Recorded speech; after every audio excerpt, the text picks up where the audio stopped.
Dear listener, ClockTower is intended for mature audiences and might be inappropriate or possibly triggering to some.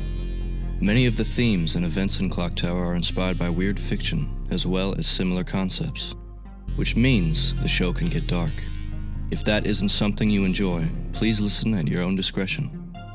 We here at the ClockTower care about you, so please put your mental health first. Our show will be here when you're ready.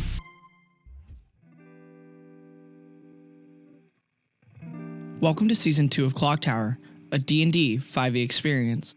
To all our old and new listeners, we're excited to have you here with us. ClockTower is a D&D campaign turned audio drama, played with a custom class and a few house rules that we as a group collectively enjoy. If you find yourself getting a little lost, there's always older episodes to guide you back to the path. With all that said, I hope you enjoyed this episode, and welcome to the ClockTower.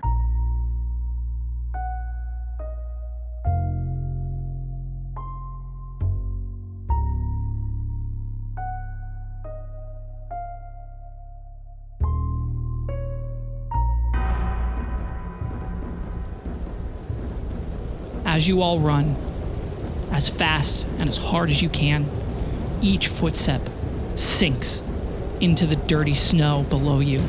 As the cold wind seems to cut your skin as it blows past, and every ragged breath feels like it is burning your chest with cold. You get further and further away from the few petal heads that broke off of the main horde to follow you behind as your two new ClockTower agent friends, Carrie and Wilson. Occasionally, one fires over their shoulder with magic as the other one fires with two handguns. You see petal heads fall behind you, and eventually, all six of you get to the point that Barrett once saw eat an entire army of ClockTower agents. An almost wall of light that is steadily getting bigger. Between the snow and the way that this light seems to affect everything around it, you can hardly see more than a silhouette of a giant figure with a massive scythe beyond the light. As you stand in front of that light now, what do? We're sure this is gonna work, right? I mean, I believe in you, Trinket, but it's just there's anything kind of like a barrier, that'd be this. A lot of people have died to get us to where we are right now. And a lot of people are still dying. Whatever we're doing, we gotta do it. If you're gonna do it within the light. Trinket is our lifeline here. If you step out, you are done. Gone. Yes, sir. No more than 10 feet. Sorry, Jaeger. No sharpshooting for you this time. Hey, good thing I'm very good shot from up close. You and me both. Hell yeah. This is it then. Whenever you're ready, Trinket. All right, let's go. Does this thing notice us, or is it just blankly looming on the, like, staring at the horizon, just doing what it's been doing for God knows how long? Or I'm is not it sure yet. Trinket, are you doing anything with Lamp before you go into the light? Yes. I'm going to have a conversation with it. Oh, okay. So before we step through the this barrier, I'm gonna hold up the lantern and I'm going to say, I don't know who you are in there, truly. I know my friends are here to help me, but I hope you're here to help us too, because we're going to need it. I know that we're kind of strangers, you and I say as I shake the lamp a little bit, but if you want to make it out of this, we need to make it out of this, so let's go.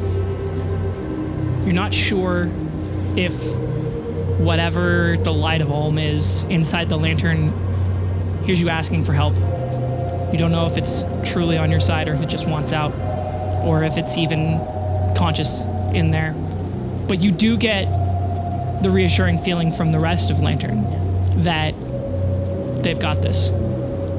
And you get a weird other feeling, because it's hard because the Lantern doesn't really talk, but the Lantern gives you this like feeling of the way that you felt when it got knocked out of your hands when you hit the ground previously. And then it gives you a similar feeling to how you just felt asking the light of Olm for help. Like, Lantern wants something from you as well. So I do use the Lantern's ability to change, and I'm going to make it a chain to attach to me directly. Also, hopefully making it so that I don't have to hold it and it's still the light is reaching everybody. Oh. You know? Ooh, I am gonna run with that a little bit and say that when you attach the chain to Lantern and you like kind of think that you would like to have it be used and not have to have an active hand on it, it floats next to you. Nice. And as long as you can now use an action to move Lantern independently of you. Okay. But it's attached to me. But it's attached to you. Perfect. So it doesn't move unless you want it to move. Right. You guys step into the light. Falling after Trinket, yeah. Yeah. As you do, Trinket, you feel the light of Lamp sort of like almost like pressure pushing against this other light as you get closer.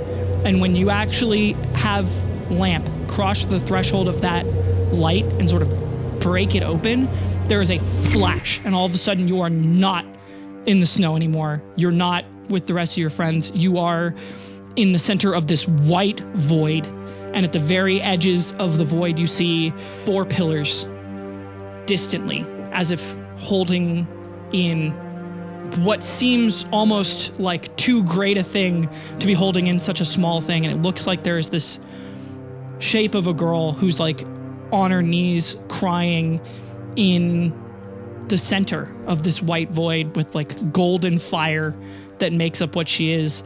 And as you had spoken to her previously, she seemed to be sort of caught in a loop. But now you see that the like pillars seem to be struggling against something on the outside, and she lifts up as if like her head raises up as if she's noticed something. And for a second you get the feeling like a cage at a zoo is open and the wolf has noticed. And she turns and looks at you and says, I'm not the only one that they did this to. I will do what I can. And then you break through the light of the Reaper. And when you look at the lantern, the light in the middle of it is burning brighter than it was before. And on the edges of your ClockTower garb, there are like these smoldering little wisps of golden fire. And you guys see the edge of where Trinket's light meets this like sick light of the Reaper. It's flickering or like it's actively pushing it away. And for a second, you feel like you see shapes of people in front of you, like holding a wall back. And then you all notice 2 things. Even through the blinding snow, you see how big the Reaper is. And it is covered in ice, with long icicles just hanging down off of it. It's not moving, like a statue. And in front of it, you see just a normal-sized person with blue hair who stops and turns to see all of you standing there. And you recognize the cracked, starlight-filled vision of the owl. As it turns and you see its face is a mess of confusion and anger and a lot of things that you're not sure you could even place, as it looks almost directly at Barrett and says, "You can't be here. You're in a fucking room, pulling nothing out of your pockets. The only way for you to be here is if..." And they stop and they look at Trinket and they look at all of you, and they seem to say almost more to themselves than you guys. "Unless you were here the whole time." That was the old me. As you say that, Barrett, and you realize how has led to this moment, all of you together hear the clock tower chiming in the distance, but not low, sort of like distant chimes that mean you failed a mission. You hear the clock tower chiming almost as if it's speaking to you that this is it, that everything that has come was leading to this. How do all of you react to hearing the clock tower chimes? For me, that just seems like a rebuttal from the tower. Like, and I'm here too, motherfucker. I am here. We are here. I feel personally like the tower is behind me.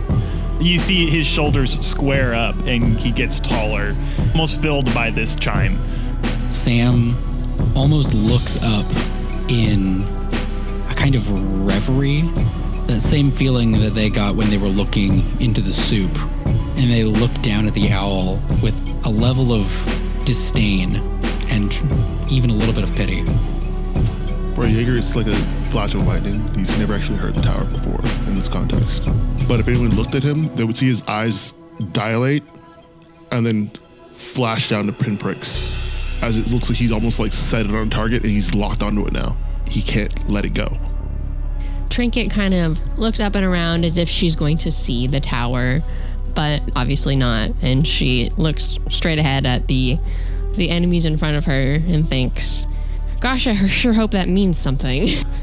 All of you have a sort of visual reaction to hearing the clock tower chiming, as if it's there with you. It's backing you up, like Barrett said. And you see the owl sees all of your reactions. And the owl almost takes a step back, but doesn't, and says, I was so close. I was almost free. Then the owl looks up past all of you and screams, if you have something to say it to me! As it looks at all of you and you see it just like filled with rage, and one single tear of starlight drops down from its eye, and you see it just set its face. And you, Sam, see the same look on the owl's face that you saw in Jaeger's when Rock died. And the owl wipes the silver tear from its face and says, fine, fight it, finish it. I don't care anymore. I'll have to start again.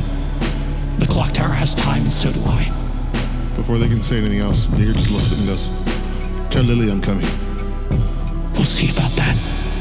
And then the Reaper moves, and you see all of the stardust of the owl just goes back to normal, and the owl itself is gone, and you see the aspect looking at you guys, very confused. And then the scythe comes. Everybody make a dex save. Duck! Ellie, if I roll with disadvantage, can I yell for the aspect to duck as well? If you roll with disadvantage, I will let the aspect roll. I'll do it. Okay, I'll roll for the aspect. I cannot tell you whether it succeeds or fails, in case anybody wants to clock tower dice that. I will clock tower dice the aspect. Before you do, just so that everybody knows, I know that Jaeger has a coin from Magnus, and somebody else got a coin from the chief, Sam. Yeah. So those are 20th level clock tower coins. D12. And for this fight, and from now on, you have those coins. For every mission that you go on, you can spend one coin as though if it were a level 20 clock tower coin. Or, at any point that you would like to, you can burn that coin permanently. It will not come back to you. It will be gone. It will be used up. And you can use any level 20 clock tower ability. The other thing that we already noticed, that Lamp can now go within 5 to 10 feet wherever Trinket wants it to go. And you are all safe from an ability that is currently affecting you, which you guys all know, but I will read you the 5e rules about it. Overpowering grief. All agents not within the light must make a DC 25 wisdom save. If they fail, the light of the Reaper's all-consuming rage and grief and are twisted into a petal head. There is a second part of this that is a amendment for how that works, a different effect that I will only tell you about if you figure it out. Let's stay in Trinket's lantern light. Yeah, us being immutable doesn't fucking matter right now. Let's go. So everybody rolled a dex check. Does anybody want to clock tower any rolls before we talk about whether or not you succeeded? I will, yeah. I'm going to clock tower roll the owl's roll. Okay. Are you using your clock My tower dice. dice? Okay. That's my last one. I used my D12 already. Oh, okay. +3. +3? I'm also doing a clock tower dice for myself. Okay. 6. Awesome. I'm also gonna add one. Okay. Did anyone get below a 12 DC dex check? No. No. The aspect of the owl got a total of how much did you add? +3. A total of 7. Fuck. Anybody who succeeded that save is automatically prone. If you would like to choose not to be prone, you fail the save. Mm-hmm. And anybody who fails that save and is not prone already dies. As you guys all see, everybody, I have to roll for your buddies. No, actually, since I'm not giving them turns, they automatically save if you do. Okay, great. No pressure. If you had failed that save, they could have pushed you down. And got fucking cut. But they're old hat. They saw that scythe move and they hit the floor. By the way, Wilson and Carrie are reactions. They're not your reactions, they're independent reactions. So if anybody needs to use them, They're they party can. reaction. They're a party reaction. Okay. But if you have already used them, then they no longer have that reaction. They cannot be used again. Even if they succeed their save and they save you and they're not used up. Yeah. So, since all of you saved, you all immediately get down into the snow, and you see the aspect of the owl, wide-eyed and confused, is hit by that scythe and just disappears. Dusted. No! Everybody roll initiative. Who got above 20? Hi. Jaeger, what'd you get? 22. 19 to 15. 15 to 10. 14. 14. 14, 14, 13. You two, who has the higher dex? +1. +0. The initiative is Jaeger, Sam, Barrett, Trinket, the Reaper. As the Reaper had just swung its scythe, you guys hear this cracking sound as some of the icicles that it is covered in fall all over the fucking battlefield, blown by the wind like spikes of death. You even think you see some of them forming in midair. Everybody make another dex save. For the shrapnel off of the fucking nuke blast. You guys want to hear what you're playing for? Yeah. No. At the end of everyone's turn, icicles rain down from the giant Reaper. Dex save to avoid them. If you fail, you either take 4d12 plus 5 damage, or you're stunned until the end of your turn. Oh. An ally can end this stun early by using the help action. Well, now's the time to say that I rolled a 1. How bad is it? Would you like to have one of your boys re-roll that for you? 5. That is a critical fail, sir. Would you like to have one of your boys re-roll that for you? Yeah. Let's go. Roll it again. If you fail this, they still save you, but they die. That's a 14. DC for Ice Gust is 17. Fuck. Did anybody hit a DC 17 dex save? I rolled a nat 20. Let's go, Trinket! Oh, no, I got 16. No. I got a 14. So, Barrett is saved by pick one. No, man. Oh. Carrier Wilson. Who we losing? It was Wilson, my boy. Barrett, you are stunned seeing the owl get completely obliterated from the ground. As the icicles are soaring through the sky, Wilson pushes you as he rolls over out of the way, and the icicle just goes straight through his entire chest. Fuck, no, Wilson! It's fine. It's fine. It's fine. We're in the light. It's fine. As I hear we're in the light, I just immediately go clench down and be like, okay. As Barrett, you also see that where Wilson's pocket watch was on his hip, it's no longer there. It's gone. So he's gone. Well, he's away. Great. Make a perception check. 17. As you realize that his disappeared because he went back to the tower, right? You look up, and up on the Reaper, you see a small glint of light. Oh, shit. Reyes' pocket watch. It's about 60 feet up on him. I see his watch. Where? As I, quickly point 60 feet up. You see it? Make a perception check with advantage. 23. Yeah, no problem. You see that watch 60 feet up, hanging off of his clothing in the howling, biting wind. Glint of the eyes, fucking almost looks like it lasers his eyes. Just, don't get locked, I got it. You guys also feel that the wind is like so strong in here that it's like actively trying to push you back at all times. You're like digging into the snow to not get pushed back. So who failed the check? Raise your hand. Yeah, I got a 16. Okay. 14. In that case, are you taking damage or are you stunned? Taking damage. Jaeger, you take 38 points of ice damage. Have that. I will also take the damage. Woo! Real easy to cut in half, it's 40 damage. Oh, a fresh 20 damage to me, A please. fresh 20 damage. And that's both of your guys' reactions, right? Evasion is automatic. Oh, is It's evasion happens, automatic? yes, Oh, yeah. because it's a dex save. Yep. You know what? In fact, uncanny dodge. So I'm going to take evasion from 40 to 20 and then uncanny dodge that back down from 20 to 10. Okay. Health is at 62. And mine is down to 52. Okay. Jaeger, it's your turn. That's why. Jaeger's going to lock in. Like he's like, even though he gets hit by the fucking ice, he just takes it, and then his eyes are still locked on that point. He fucking pulls his gun, breathes out, and then takes a shot. Roll to hit. 16 to hit. That hits. Hell yeah. It does no damage. Shit. The Reaper is immune to all physical attacks and all magical attacks and effects. We have to get close. It is so large. In fact, Jaeger, as you fire that shot, you realize that parts of the air around this thing are starting to like tear open. The same as when you lost Reagan. It can't be held. It is starting to rip reality apart, and it cannot be damaged. Now, question. Where's the button on the watch? You want to shoot the pocket watch button while it's moving on a giant Reaper while trying not to die. He likes challenges, man. Like, Look. that's A blade pin in a storm? Too easy. Let's fucking go harder. This is harder than that. Exactly. I'll keep trying, guys. You That guys do what shot you will gotta do. always be made with disadvantage. He's talking of reaction. Yes. I don't think that's going to do anything until we get closer. Yeah, probably, but I'm aiming for the button. I think if he's in the lantern light, it's going to help. we gotta close the gap. Yeah, we got to get in there. And then I'll take my turn to move. Half your movement to prone. stand up. All right. Okay. And I'll move 15 feet forward. Okay. And you're not prone. And I'm no longer prone. Okay, great. Actually, I'll drop back to prone. Okay, you're prone. Yair runs and just dolphin dives into the ground. All right, is that the end of your turn? Yes, I'll end my turn there. Sam, it's your turn.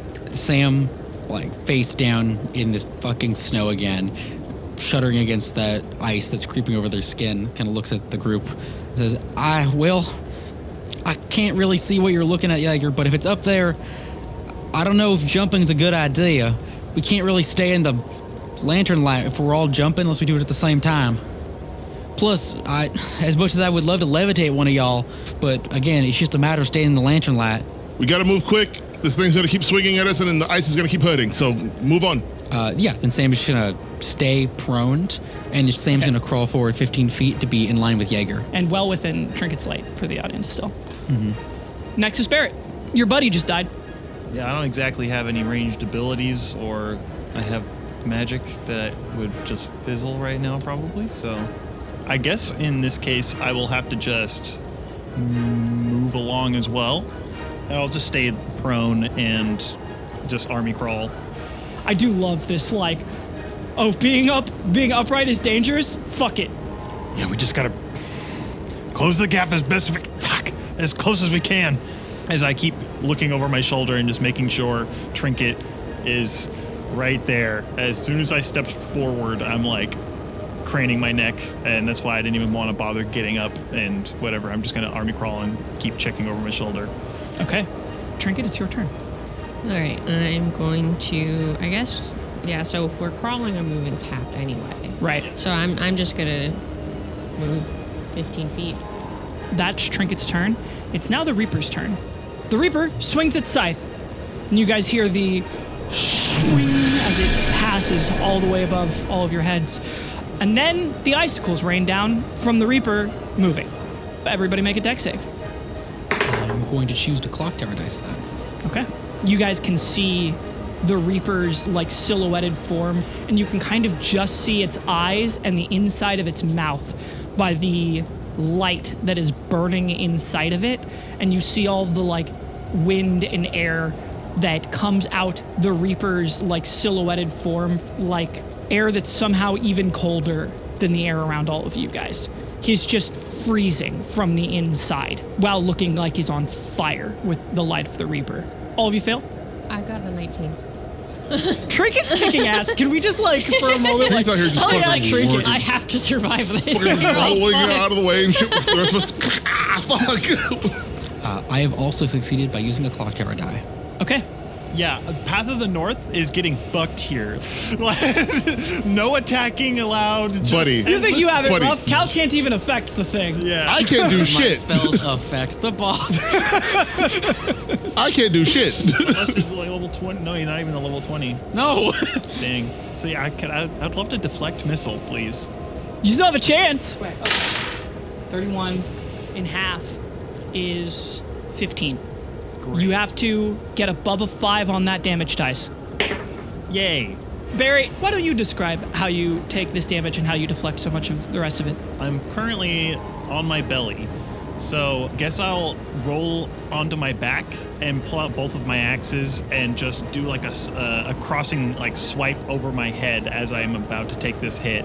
As I burst the icicles on my axe, like the shrapnel just like scatters on my legs, like, ugh, and I just go back into my belly. All right. Trinket just completely avoids it. Sam, you also saved. You hear the clock tower chime as you go, no, and then roll. And Jaeger, did you make the save? 16. Do you want to use the guy? Hell no. Okay. 24 in half is 12. And then half that. 6 damage.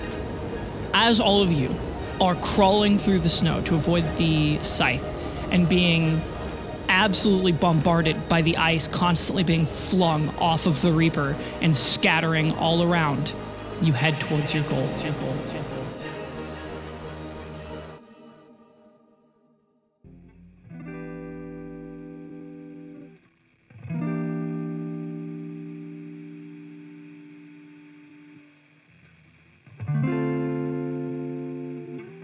Hey, it's me, Ellie again. Welcome to the last arc of Season 2. This next upcoming episode will be the last episode of Season 2. And we've already recorded and started working on Season 3. But I'd still like to remind you all that after the next episode releases and Season 2 wraps up, we will be taking a brief hiatus while we get Season 3 up and running and catch up on anything we're behind on. So, if you're someone who loves this show, now is the time to bug your friends to catch up, listen to everything there is, hell, even join our Patreon, and get everyone and everything ready for Season 3. But for now, on to credits. Barrett was played by Bink, Sam was played by Cal, Trinket was played by Kball, Jaeger was played by Trent, and I, Ellinthris, was your DM. The editing of the show is done by Cal and myself. Thank you, Cal, for all the hard work you do to keep the show going. The show is funded by our patrons on Patreon. Thank you for all of your constant and continued support. If you would like to donate to help the show keep going, please head over to our Patreon and become a patron today. If you would like to join the ClockTower community, you can go to our Discord server, where fans and the cast alike are able to chat. If you want to learn more about the art behind ClockTower, you can head over to our Art and Animation YouTube channel. The voice of our disclaimer is Valik Donahew. The ClockTower test on our website was programmed by LeMay. Most of the music for the show is done by Who's Music. Contact them if you're interested in commissions. Additional music and FX provided by Andrew Smith and Cal. All the links to our collaborators, their websites, and our own can be found in the episode description or on our website, clocktoweragent.com. And thank you again for listening. ClockTower Season 2, Episode 72, will be out for all of our early episode patrons on February 20th, and will release publicly on February 27th. Till then, time's ticking. See you in the clock tower.